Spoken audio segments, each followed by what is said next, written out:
آریا منظره بود رفتم خونه با بزرگم تعطیلات. وقتی وارد حیاط شدم احساس خوشحالی میکردم و خیلی خوشحال بودم. داشتم از پله ها میرفتم بالا و کمرم خیلی درد میکرد و لحظه شماره میکردم تا برسم داخل. وقتی در رو زدم هیچ کس جواب نداد و من تعجب خیلی کردم. وقتی وارد خونه شدم با تعجب به اتاقا نگاه کردم و عینکم رو داخل لباس گذاشتم و دیدم که هیچ کس داخل خونه نیست و خیلی تعجب کردم. رفتم داخل اتاق تا لباسم رو در بیارم. رفتم داخل اتاق قلنجم رو شکوندم لباسم رو در آوردم.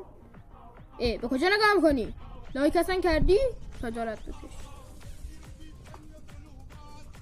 لباسم رو در آوردم انداختم زمین و یه دونه تیشرت پوشیده بودم از زیرش. تلفن و گوشیمو برداشتم و به مامانم زنگ زدم تا ببینم چرا کسی خونه با بزرگ نیستش، که به هم گفتش که ما پشت دریم و برم که در رو باز کنم و من داشتم میرفتم در رو باز کنم که رفتم که ببینم آیفون زنگ خورده یا نه و با ترس و لرز رفتم چون خونه هیچکی نبود. رفتم داخل پذیرایی و آیفون رو برداشتم و دیدم مامانم اینا جلوی درن و در رو باز کردم.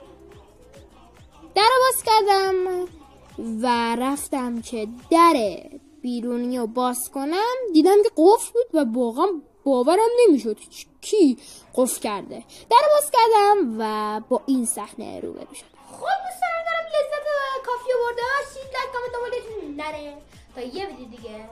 خدافظ.